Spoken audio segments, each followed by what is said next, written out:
Hello, everybody, and welcome to this week's episode of the Fumbling Gurus, a podcast that covers the NFL. And now, your hosts, John, Tom, and Gannon. Hi, guys. What an exciting week of football.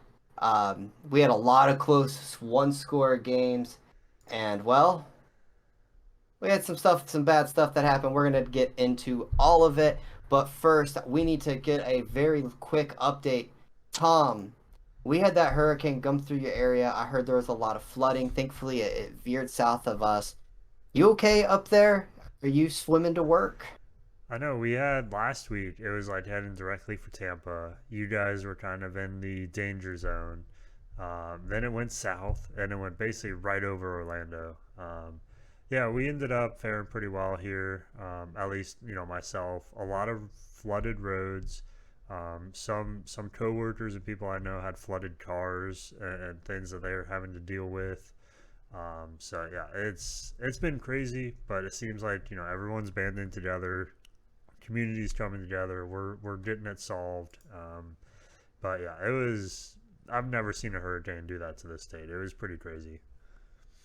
It certainly was. We're not gonna, we are talking about sports here, but in terms of damage, Irma was probably the most devastating storm I've ever seen. But what this storm did to everybody, I mean, it was devastating, and I'm so thankful that it mostly missed our area. We just had some minor wind and rain, and nothing too crazy. Hmm. You said something about banding together, and I feel like this is such a great way to talk about all the band-aids across the NFL. We had Javonte Williams of the Denver Broncos go down, and he's out for the year. Cordell Patterson, kind of the one bright spot in Atlanta. Hmm. He had a procedure going on IR. Jonathan Taylor, the workhorse that he is, missed practice. His game, he's very questionable whether or not he's going to be playing Thursday night. I, is it seem, and I'm going to ask Ganna this, is it just perception, or does there seem to be more injuries this year than ever before? I feel like there's a ton of injuries. Just I don't know if you watched the Buck or not the Bucks game, the Bills game. There was a lot of injuries for them too. Like I don't know, it's hard to count how many. Like Tua, obviously, right? I know that Eagles had three injuries. The Bucks had a ton. Yeah, I mean that's a lot. Maybe it's just like the marquee players, and I know that there's usually the same amount of ACL tears, for instance, like every year. But it seems like this year it's all the big names. I mean, and then it doesn't help that, look, let's face it, we all like fantasy football here. The fantasy football running backs this year have been very hit or miss, and I think, you start looking at that and then you see these injuries to all those running backs that I just mentioned, and maybe it's feels like it's more. Tom, is it just a perception or is it a reality, do you think? I And don't. why? Yeah, I don't know. I think every year we get to this point where it's like, oh, there's a ton of injuries this year.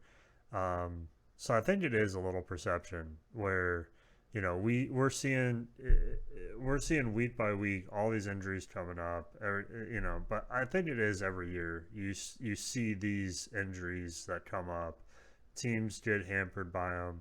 I mean, last year, was it Mostert? I think week one for San Francisco, and injured himself and was out for the season. So there's always people that this is happening to. Um, but I mean, running backs are getting scarce now. A lot of teams are having issues at the running back position, um, except for apparently Green Bay. I don't know how they're keeping their backs healthy, but even the Bucks, right? Like I was seeing a stat when we were playing Kansas City that Fournette has played like 85% of our snaps up until this point. And you just can't do that for 17 games, let alone going into the playoffs for hopefully like 2 or 3 games. Um, so I mean, eh, it's what happens, but I think there's a lot with the running backs going on with across the board people are having these issues at running back. So it'll be interesting to see what happens when that starts drying up? How do people change their defenses, change their offense to accommodate for it? I don't know, but I feel it's pretty normal. I mean, yeah, there's a lot going on, but that's football, I feel like. That it is, and you said that there's a lot going on, and well, if you would have told me at the beginning of the year by week 5 that this would be occurring, I would be absolutely shocked. But that is to say that congratulations, Gannon, as the last undefeated team. I thought there'd be a lot more going on than that, but the Eagles have managed to somehow survive, and they are undefeated. You had a little bit of a scare early on. Go ahead and talk me through that game, your emotions, and what happened, and fill us It in. was it was a very wet game. Uh 14 Jags, nothing Eagles. Scared me a little bit, but they bounced back. The later the game on, the worst I almost Uh, said Trey Lance. Trevor Lawrence. Trevor Lawrence looked. I mean, he had 4 fumbles and I think it was like 1 interception. And yeah, that offense just was crumbling. And I don't know if it was the weather, which probably played a very big part in it. I know that it was hard to throw the ball. So Eagles had Miles Sanders in their pocket, and he had a great game. Um, Ultimately, came out with a win. I was surprised. Jaguars have a pretty stout run defense. Their defensive line is kind of their strength. And yet the Eagles, who aren't exactly known for 100-yard rushers, they got one. So were you at all surprised at the game plan letting the running backs cook like they did? I am not the biggest Miles Sanders fan, believe it or not, but that was eye opener for me. And I've got to ask you this question. Jalen Hurts, there's a lot of chatter as an MVP candidate. Are you believing the hype that is Jalen Hurts? Yeah, sign this kid. I mean, he's possibly the best quarterback right now this season in the NFC. Am I wrong? I mean, who else? Who else? I want to argue. Oh, Aaron Rodgers. All right. So we can move Really? on from there. Really? Greatest Haha. quarterback to ever wear number Uh-huh. 12. Not undefeated though. Not undefeated. So that was probably the game that I had honestly I had kind of had circled. I was very interested to see how the Eagles and Jaguars played. I was very interested to see are the Jaguars for real. And the Jaguars, they were there. But ultimately Jalen Hurts, Trevor Lawrence crumbled under the pressure and fumbled the ball and well, as the fumbling gurus like to say, they kind of coughed it up. Yeah, I think And there was one play where the Eagles fumbled the ball and the Jaguars recovered, and in that same play, the Jaguars fumbled the ball and the Eagles recovered. I just had to laugh. I just had to laugh. So yeah. we did get to see an interesting thing occur this week. If you guys aren't familiar, Daniel Jones went out with an ankle injury. Tyrod Taylor comes in and gets concussed. And Saquon Barkley was the quarterback of the New York Giants. Tom, what do you think about the Saquon Barkley led New York Giants? I, I don't even know what to think. There was a couple games this week. I didn't watch that game as much, but almost a very similar thing happened to the Patriots. They have Mac Jones injured ankle. Who's his replacement again? Brian Hoyer. Yeah, Hoyer comes in for like the first drive. He ends up getting concussed. The first quarter, he's concussed. They bring in Zappy, the rookie first year, doesn't even know what he's doing, right? Um, and I mean, he had a decent showing for a rookie, first time ever getting thrown into a game, not really practicing and looking for, he wasn't prepared to be leading the team in that game. Um, and, he gets a lot of coaching. You saw Belichick on the sideline like you know as a head coach like that he's in a bad spot when he's physically sitting there coaching the quarterback in between possessions. So yeah, I mean, I assume Barkley. I'm gonna have to go back and watch some of the highlights from that game because I'd be interested to see how they approach that. But I did see one of the plays I think for Barkley was basically he got caught behind the line of scrimmage, doubled back across the entire field, and made a possession out of it. But yeah, I mean, there was a couple games like that it was insane this weekend.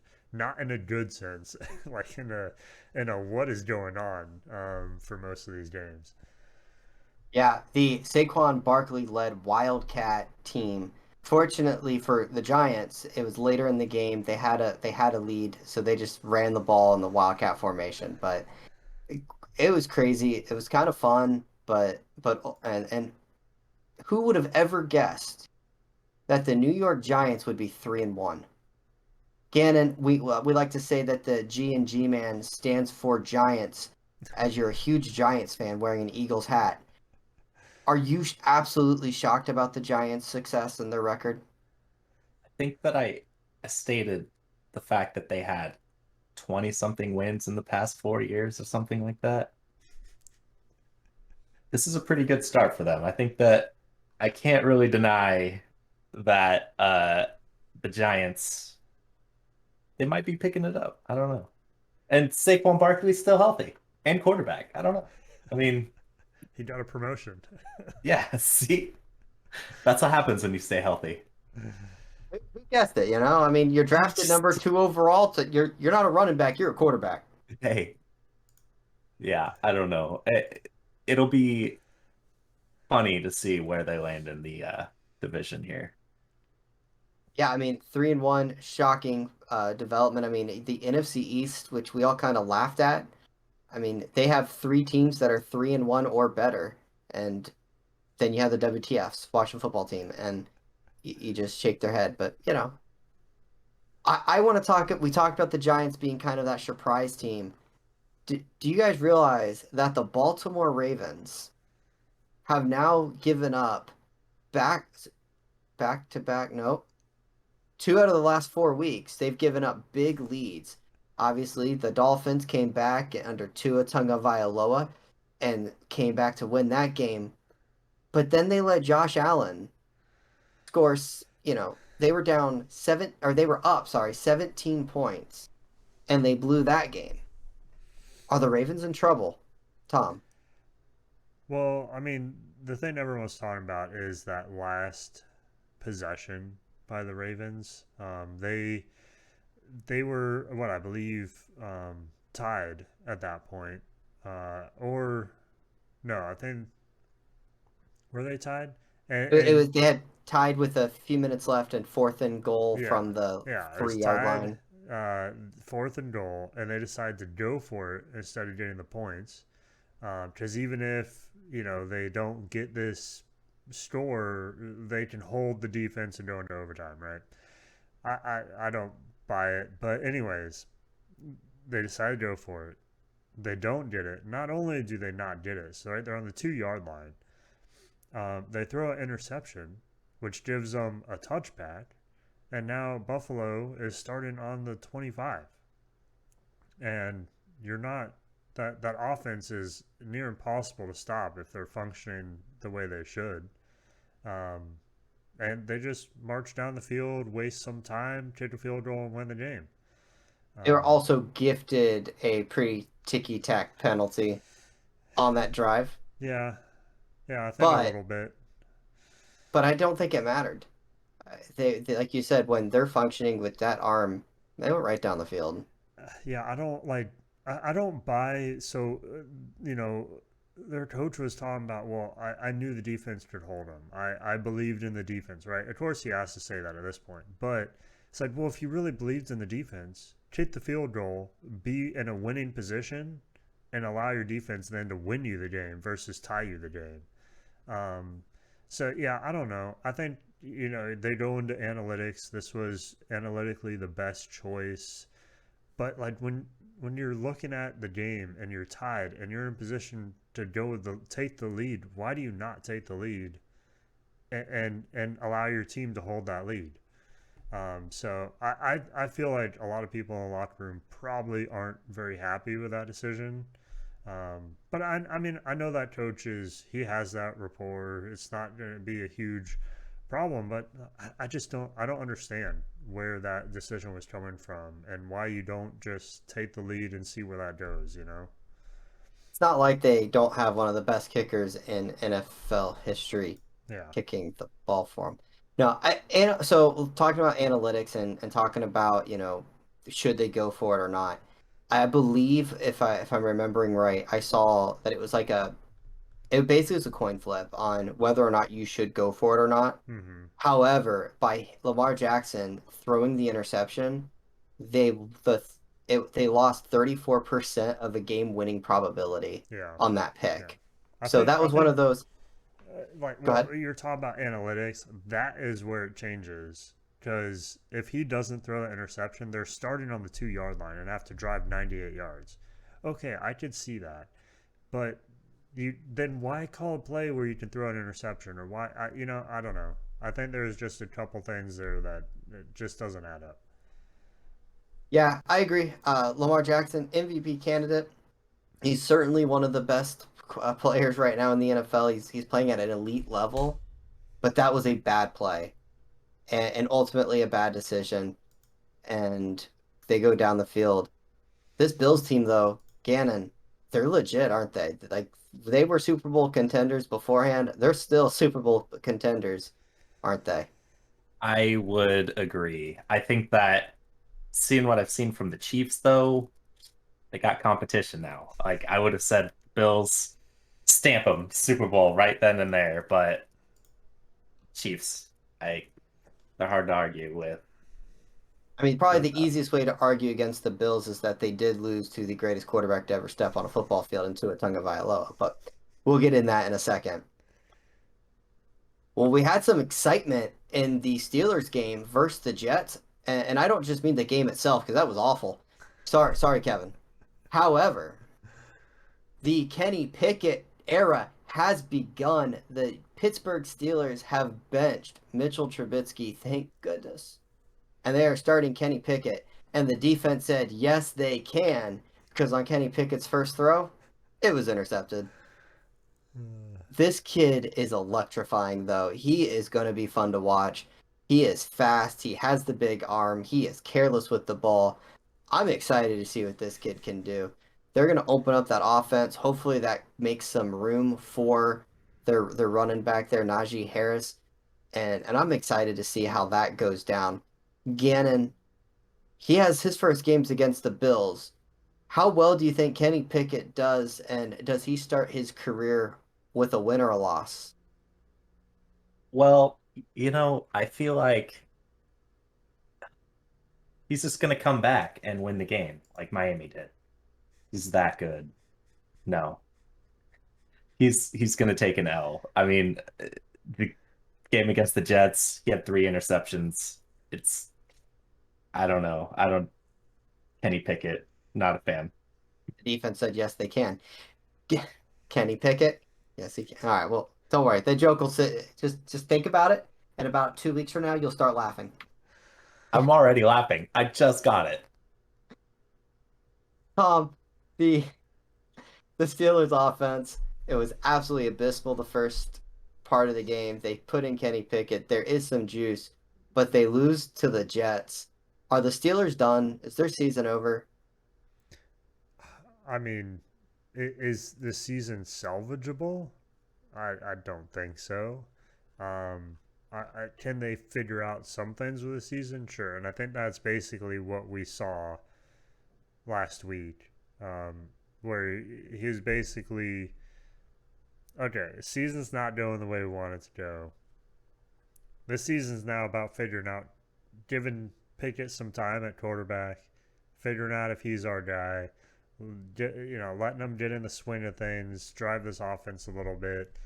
Why wait till next season to start getting him some experience? Let's just Throw them in now. We're already losing to the Jets. What else can happen, right? So yeah, I don't think they're looking at this season and saying, "Oh yeah, we're going to turn this around and be a contender." No, they're getting people experience. They're figuring themselves out. The only thing I hope for them this season is the coach is has been better, even or better than 500 every season in his career. So that's the only thing I hope is they can turn it around and at least get to 500 for this season and keep that record going. But did you say who they're playing next week? Because they're not winning next week. They have a tough 3 game schedule. Go ahead and just list who they're playing next week.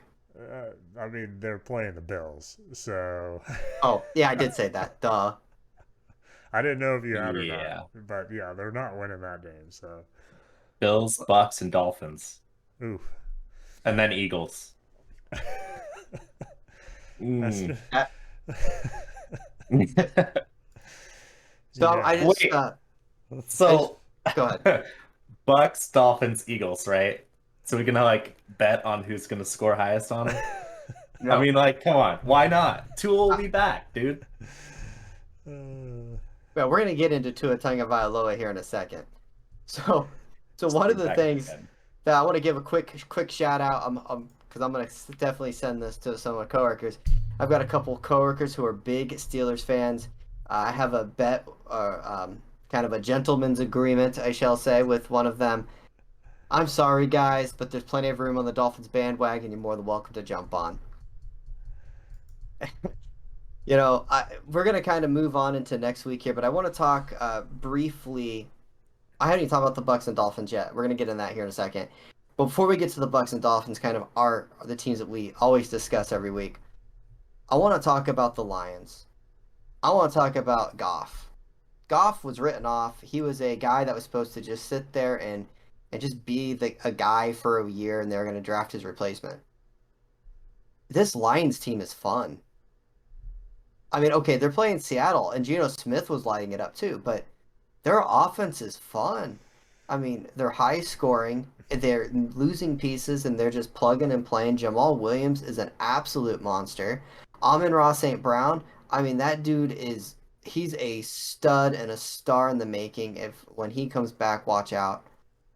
I know they're not good, but this Lions team's better than we thought, right? Right? I'm not wrong on this, right, Gannon? Listen, they put up numbers, but teams also put up numbers against them. So I I didn't say their defense was good. I said their offense was their good. offense, like if you're just watching for the offense alone, makes for great games, high scoring games, and those are kind of the more fun ones to watch, in my opinion. Dan Campbell is maybe my favorite coach outside of Mike McDaniel. I absolutely love this guy. I loved him when he was with Miami. He was the interim head coach. You will run through a brick wall. You've heard some of his little sayings that he's done through Hard Knocks and his presses and interviews and stuff. It's just I'm rooting for the Lions. The Lions look. I'm not a fan of the Lions, but I want them to succeed. I'm okay with that. And uh, Raiders, they get their first win. Congratulations, Raiders fans. Whatever, I'm done. So let's get to the meat and potatoes of what there's a lot to talk about. And first and foremost is the Tua Tagovailoa stuff. I'm going to kind of briefly go over what happened. For those who don't know, it starts with the Bills game. He he takes a hit and he grabs his head, his helmet, and he kind of shakes his head, and it's the quote unquote shaking the cobwebs out. And oh man, he's concussed, and yet he came back in the game. Miami said that he had a back injury. He was cleared by the UNC, which is a NFL and Players Association hired consultant for brain injuries. Well, they launched an investigation, and Players Association basically says, I'm firing this guy because I don't like him. They said that he was uncooperative, hostile towards the investigation, and didn't understand what his role on the sideline was. We don't know what that entails. When the investigation comes out, we'll know more information. My theory behind that is that the NFL doesn't want to look bad because on Thursday night, he took a scary hit. He got wrapped up and slammed into the ground. His head clearly slams into the hard surface of Cincinnati, and he immediately goes into what is called the fencing pose, where his hands are straight up over his head, and it was a very scary hit. I was sick to my stomach. Tua Tagovailoa, he's a very fun player to watch. He's one of my favorite players to root for, and it was terrifying. It was sickening. I was in disbelief. I couldn't believe what I just saw, and that's the unfortunate and the worst part of football, right? Is these serious injuries. He has since gone through the hospital. He went to the hospital, one of the best centers in the world for brain injuries. He was cleared. He flew back home in a neck brace to help control swelling and make sure that there's stability. He's had an MRI scan, X-rays, and all that stuff. They've all come back clean. It's been deemed a mild concussion. He's ruled out against the Jets. But there's the public perception, and that is that the Dolphins are in the wrong. Mike McDaniel was in the wrong. Whatever, blah, blah, blah, blah, blah. And the reality is this Mike McDaniel had a great quote, and he said, if the doctors are telling me that he can play and I don't play him, when can I play him? And that's the question that I think that a lot of people who are trying to talk about this, that they don't, they're looking at a 5 second clip. Well, if you watch the first quarterback sneak in the Bills game, Tua comes up limping. Matter of fact, he actually comes up wobbling a little bit. He hurt his back. I was actually concerned that he hurt his back. If you guys would have been in the room, you would have heard me gasp and go, "Oh no, Tua, please stand up!" And then we had this serious hit on Thursday. It happens in the NFL. It's scary. But I don't believe that the Dolphins did anything wrong. I'm going to let you guys talk on it because I think that, you guys have opinions on it. But ultimately, I like to believe the doctors and the medical staff that actually observed him versus the people who saw a 5 second video clip on Twitter and are saying, "Oh no, look how terrible."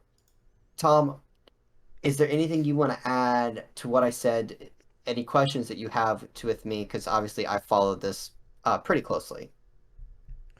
Yeah, I mean, I think there's two perspectives or two items I wanted to dive into. Of one, we've seen this before, and I think that's what frustrates me. And do I have examples at the forefront of my mind? No, but we've seen where quarterbacks get hit in one game, and we're like, "Oh, dude, he's not coming back. Like he's wobbling off the field. He doesn't even know what day it is right now." Um, and then he comes back on the field, plays the rest of the game, and next week he gets hit again, and now he's finally to the point where he just is incapacitated on the field, which what happened to Tua there. And it's like it's just frustrating because we're fans of the game, we're fans of these players, and it's like take freaking care of this guy that you're paying $100 million to play every year, and you're willing to just take his long term health into uh, not into account to just win this one football game. Um, so I think that's the frustrating part is like we as fans see like okay he got hit and like he probably shouldn't play again, and we're not even down on the field to be able to see or assess or talk to the guy, and even we can tell yeah he probably shouldn't play the rest of the game, and then he goes out and he plays the rest of the game, and it's like you the same thing happened to the Bucks this week. What was it? Cameron Brate. Yeah, I was gonna say Brait. And he had a hit right before halftime. There was like a minute and a half left, and he actually didn't even make it off the field. We snapped the ball and had 12 men on the field because he couldn't even make it to the sideline in time. Which, granted, was just a quick snap in general, but still, he didn't make it off the field from that hit. And then he went back in, played the rest of the half, and then at halftime they decided it was a concussion. And it's like where's the problem? Like there's supposed to be a protocol here. This has been talked about for years. There's been friggin' movies about this thing. You've hired a specialized consultant for every game and every team that isn't part of those teams, and you still can't get it right. I don't know. When do we stop saying that? Oh, it's just it's just part of the game, or oh, we did everything we were supposed to do. It's like, okay, well, like I get it. Your doctors are telling you he's fine, but if you're talking to the guy and he doesn't seem fine, don't put him in the game. You know, and I think that, and I'm not saying the Dolphins did that. I don't know. I don't think they did. I wouldn't think they would. Um, but it's like part of that to me is just like the dude can't even get off the field in time to snap the ball, and you're gonna put him back in before halftime, like a minute to go. I don't know. It just doesn't make sense to me anymore. And I think like clearly what they've done and what they're trying to do just isn't working because we keep seeing this situation where it gets to the point where the player is seriously injured and it could have been resolved in a better manner before it got to that point. Yeah, I mean, so the NFL has three. For those who don't know, the NFL hires three UNCs or independent neurologists who are there to help dictate and help lead the medical staff the right way for brain injuries. You have one up in the booth. He is reviewing everything, every hit from the aerial perspective, and you have one on each sideline. And that's how it operates. There are several no-goes that are automatic outs, and failure to move happens to not be one of them. For instance, the Tua thing, you see him kind of stumbling. Well, unfortunately, there are things that can. I mean, it's. I'll give you an example. I believe it was Cam Newton that had dirt in his eye, and that's why you saw him shake his head. There was another player who had a hurt ankle, and that's why he lost stability. I'm not saying that those are viable reasons. I'm saying that that's what was said at the time. Um, and those are the odd things that are said. Back injuries. I mean, we've all.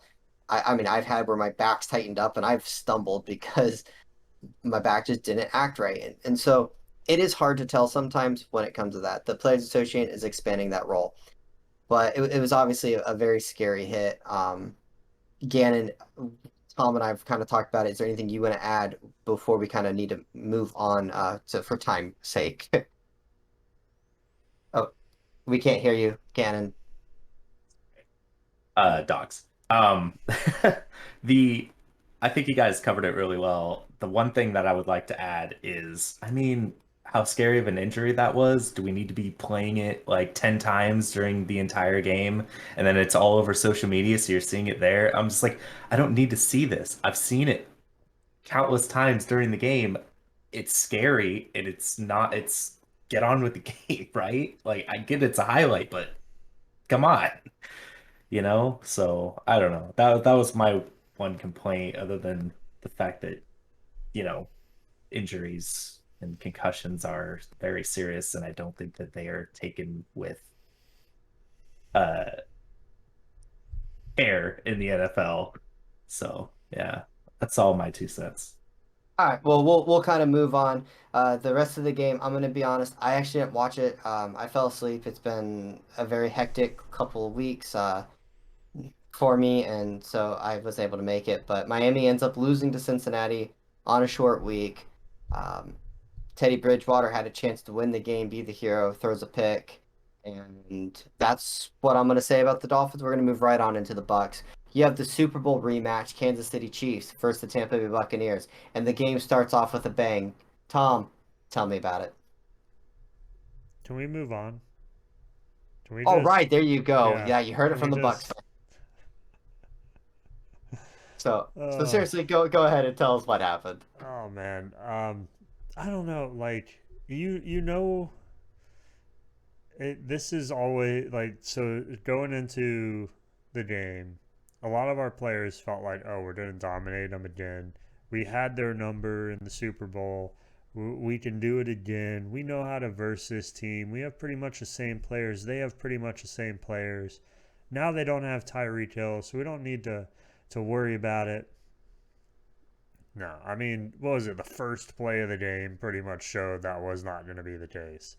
Um, and yeah, it just went downhill from there. And I think one of the commentators tried it, like if I was a player and like I know they don't hear the commentators as the game's going on, and they probably don't even watch the commentators after the game. But he made a comment where there was one play. I think it was like right before halftime, somewhere around there. And Mahomes rolls out, outruns one of our edge rushers. He falls over, doesn't barely like clips his heels maybe a little bit. He keeps running, jukes out one of our corners that comes out to try and get him, and then stops and just flips the ball over everyone. Was it like I think Hilaire Colada somewhere, um, Finds Edward Hilaire. right in the end zone, and it was just like the commentators' comments on that was essentially, oh, he looks like when you're out playing football with your friends, and then your dad comes out and your dad just dominates everyone and no one can tackle him. And I was like, yeah, I mean, you're not wrong, but did you really have to do us like that? Like, come on, man. Um, so yeah, I mean, that's how it felt. Is just the Bucks weren't on the same level as that team, and we couldn't get our offense going. The only reason we scored is because Mike Evans can just catch. If you throw a football in the end zone, it like is attracted to his hand, or he has like a magnet in his hand or something. Um, I'm actually surprised that Trevor Lawrence hasn't thrown a touchdown pass to Mike Evans on accident. That's what I'm saying. Like that's pretty much exactly how it feels. Just both. I think there was two catches back to back that Evans made in the touchdown. That was just both of those were highlight reel catches. Um, and yeah, I mean it was not a pretty game. We could not get anything going. At one point, we were pretty much like we had tried running Fournette for quite a bit, and I think we pretty much gave up and gave him a rest because, like I said, he's been playing almost every snap for us. Um, so it's like, yeah, we just couldn't get much going. We are still dealing with injuries. I need to check today, but I know Godwin. He ended up twisting his knee, twisting his previous injury a little bit. It was one of the touchdown plays, I believe, where he stepped on a O lineman's foot and then overstretched his knee a little bit. So we're still having injury issues. We can't get things together. I heard this morning Brady's now talking about divorce with his wife and they're lawyering up and everything. So that's not going to help. So yeah, I mean, I went very optimistically into this season, and I'm very quickly turning the opposite direction. So I don't know. The offense finally scored some points, but the defense that's been just dominant, they struggled. I mean, Hmm. Kansas City, again, I was able to watch part of the game, but what I saw, I mean, Kansas City just they shredded the Bucks. The Bucks had no answer for Travis Kelsey. Mahomes made a comment, I think it was post game, when he said something about, I didn't realize how sick I was until I got on that football field. Since that was the last time they played the Bucks, was in that stadium in the Super Bowl, and it left him a really nasty taste in his mouth. And they went out and they dominated that game from start to finish. And Yep. I mean, the Bucks just they had no answers. Mahomes, that play that you described is what makes Mahomes so special. Josh Allen does things that make you just go, "What?" Like the way he'll just run through somebody. Mahomes making that play the way he did it, the flick of the wrist at the end. I mean, just everything about that just goes, this guy's on a different level. Hmm. Yeah, there was And there was another comment while I was watching the game. He mentioned that Mahomes is more comfortable rolling out to his left because he can open his hips and get his full body behind those throws. And when he rolls out to his right, it's all arm, and he has to rely on his arm strength. And I was like, that like pretty much epitomizes Mahomes. The fact that he is doing things that no one else can do, and that like he does that better than he should be doing the correct things. He's just a freak athlete, and it shows when he's playing. yeah, it was quite the game. And since we're talking about the Bucks, I do need to ask you, how many times in Brady's career has he had a three-game losing streak? He's had a Uh, pretty long career, so zero. All right, well, you're wrong. Gannon, any guesses on how many three-game or more losing streaks he's had in his NFL career of 20 something years? Two. If he loses to the Falcons this week, it will be his second time ever losing 3 games in a row. Tom, they're playing the Falcons. Does Brady have 3 losses in a row? If we lose to the Falcons, we might as well have all the losses for the rest of the season. Now, I'm not too scared of the Falcons game coming up. It's at home, so I mean, not that that mattered last week, but hopefully it helps this week. We have some time to get healthy. We're not in a prime time game, so it's not going to be added pressure. Um, and Falcons team, I think, isn't nearly on the level of Kansas City. And we've had some rough games the last couple weeks, so I think it'll be nice to have a little bit of a breather, maybe get into a little rhythm. But I would not expect us to lose this week. That's fair enough. I don't have too much to add. Uh, Gannon, I know that you said that you were able to watch and catch some of that Bucks Falcon or Bucks Kansas City game. Any thoughts what you saw? Did the old Brady playing a late game? I mean, past his bedtime. Did that impact? What all did you see? Oh, do you have all these injuries on the Bucks, but the 45-year-old quarterback is still able to play and without any injuries. I mean, yeah, he's divorcing his wife, but whatever. That can't really affect gameplay. But I don't know. I feel like the Bucks were manhandled by the Chiefs, and it wasn't pretty. They wanted that win, and you could tell. I mean, that grandpa flick to Clyde Edwards-Helaire, right? Like, storybook. I love it. That's all I got to add. I go Chiefs. So the undefeated Eagles are versing the team that had the longest undefeated season last year in the Cardinals. What do you are you nervous at all about Kyler Murray? Talk me through this team and do the Eagles make it to 5-0? Easy 5-0. Easy 5-0. I don't think that the Cardinals are that great this year. I think they are so-so team. Um, the Eagles are a very dominant team. Even I'm pretty sure we faced them at, yeah, that's an away game. So even away game, I'm still taking the Eagles 5-0. And granted, it's kind of nice because Vikings, they had Jalen Reagor. The um Jaguars had our old coach, and the Cardinals have Zach Ertz. So it's just like one after the other. I don't know. I'm looking forward to this game when we beat the Cardinals. I don't know. It's 7-0, baby. All right, say 7-0. 7-0. We need to beat that 2014 or What? 2004 record of So Kyler Murray is like on target to throw the most passes like in NFL history, and the Kansas City, the Arizona Cardinals, they've kind of been an up and down team. You're catching them without DeAndre Hopkins at least. You're not at all worried about them. I mean, it's not double XP weekend for Call of Duty. I mean, you're not worried.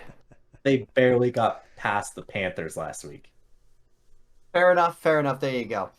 Well, um, I mean, I'm trying to That's think. like saying, are you scared that Miami is facing the Jets? I mean, to be honest, yeah, a little bit. Really? Well, yeah, I'm worried that the scoreboard won't go up high enough. That's yeah, see? No, so Miami plays the Jets this week. Teddy Bridgewater's the starting quarterback, going up against Zach Wilson. I mean,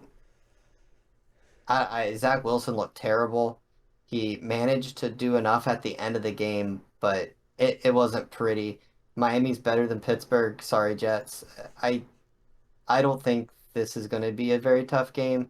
Tyreek Hill, Jalen Waddle are still elite. They still have a ton of speed. The offensive line is still playing pretty solid. And keep in mind, on a short week, Miami had a chance to beat Cincinnati, and Cincinnati's still better than the Jets. So honestly, all right. I was looking at matchups this week, and I was trying to find the one game that I can at least say, are we excited about game A or B? Week 5 so far is the worst week in the NFL in terms of matchups. I mean, there's not one that really just stands out that's like, oh man, this is must-watch TV. I mean, just to give you an idea, probably the best game on the docket is, you've got Bengals Ravens, That's what I was thinking. Cowboys. Yeah, that's exactly what I was thinking. I mean, maybe Cowboys Rams, but the Rams got dominated this week by the 49ers. And By it was Jimmy boring. G. But Jimmy G, Yeah. I mean, the hardest hit of the game was Bobby Wagner hitting the fan. I heard when that happened, one of the commentators like, "Oh, Bobby Wagner just laid out the fan," and then there was like this awkward silence, and they changed the subject. Look, there Oof. are some things that you just don't do, and it's not wise to run on an NFL field Mm-mm. when there are guys like Bobby Wagner and Aaron Donald in full pads who will kill you. Like that's their job is to hunt people down and tackle them. Why would you give them a chance to do that? I I have no idea. I mean, the other game that I mean, that was it. Like, there's just not very many good games this week. There's some bad games. Like, if you're looking for close games, Colts versus Broncos, that one could be fun. Hmm. Uh, Bears Vikings, that could be interesting. The Bears are not quite as bad as we expected, and Kirk Cousins is still Kirk Cousins. Texans Jaguars, the winner of that game may be the winner of the AFC South. Like, I don't know. Uh, so we're just gonna kind of move on with something like this. Is anything else that you guys want to discuss that I kind of missed there, Gannon? I'll leave that to you. I think the Panthers are talking about benching Baker Mayfield and putting in Sam Darnold. I saw a stat. I'm gonna pull it up real quick here because this was ridiculous. Yeah, You had Baker's been terrible. Like, Very much so. I I was excited. I was excited to see him. I thought he was Like, gonna be God, better. I had hopes that he was gonna show up and be the player everyone wanted him to be, and it's not gone that way. no, it's been absolutely disappointment, and I want to give you this stat. This is from at Graham Barfield.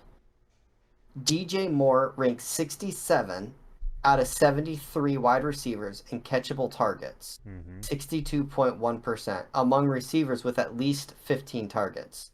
However, Moore's average depth of target, which is 7.4 yards, is much lower than the six wide receivers with worse catchable target rates. He's dealt with the worst QB play of any wide receiver. Yep. That is unbelievable. Baker Mayfield set touchdown records as a rookie and showed a ton of promise, and now he may be the worst starting quarterback. And for all you Steelers fans, I want you to know that I drafted Dak Prescott to be my only quarterback, and he got hurt. I then picked up Baker Mayfield, and well, we know where that's going. So And you just don't play a quarterback, right? You just well, I dropped Mayfield and I picked up Marcus Mariota, uh, who got me 3 points last week. And then it's probably still better than whatever Baker did. And now, I'm saying this for anybody who's in my league, they are going to hear this.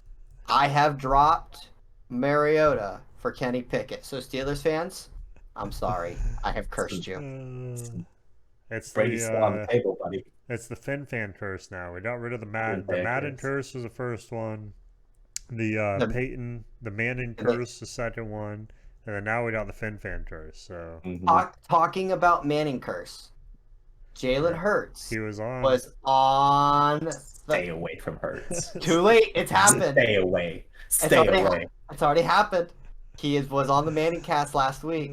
Gannon, does that change your opinion at all about the No, Cardinals? no, it's already been broken. The curse has been lifted. There you have it. The curse has been lifted. Tom, is there anything else you want to say about the NFL here before we move on? Uh, no, I'm just disappointed in my Bucks. We have a weak division, and we're right in the thick of it. So I just don't understand how that's happening. But yeah, I think the game, like you were saying, um, Colts Broncos to me is kind of interesting because I feel like both teams are kind of, and the Broncos since kind of catching a stride. Um, so I don't know. It'll be an interesting game for me. Maybe they start. Maybe we see someone getting some momentum coming out of this game. It's a The London game. gross. And also the Broncos lost to the Raiders. Yeah. I mean, that's what I said. But the Kind Colts of, beat the Chiefs. kind Colts beat of. the Chiefs. And then, of course, both of them now have hurt running backs. So this may be a moot point, and it just has nothing to do with anything. That was just my thought going into the game. Fair. That's fair. I appreciate your thought. Well, guys, I've covered everything. I think that, a lot of injuries this week. There's been a lot of talk about concussions and teams, and to kind of a fun week. The Eagles are the last undefeated team. The 72 Dolphins may get those champagne bottles ready to pop after this Cardinals game and Jalen Hurts curse with the Manning brothers. But my favorite part of the podcast is always this moment, and that is, kind of our final thoughts before we head out of here. Gannon, your final thought. Glad everybody is safe in Florida. Oh, not everybody, but most people. So that's my final thought. Tom, your final thought. Volunteers are back in the top 10 since I don't know how long ago. Playing LSU this weekend. Big game. Always a big game. We beat Florida this year. That's all I really care about. There you go. Final thought. And my final thought is this: just everybody, please stay safe, drink lots of water, and if you feel like yelling at somebody, it's best if you don't do it. All right, guys. And with that, thank you all for hanging out. If you guys were here watching this on YouTube and want to catch us live, we are live on twitch.tv/the Fumbling Gurus. Tuesdays 8:30, and well, for those watching us on Twitch, if you want to rewatch this or missed any of this, we will be on YouTube. Just search the Fumbling Gurus. Thank you guys so much, and we will see you next week.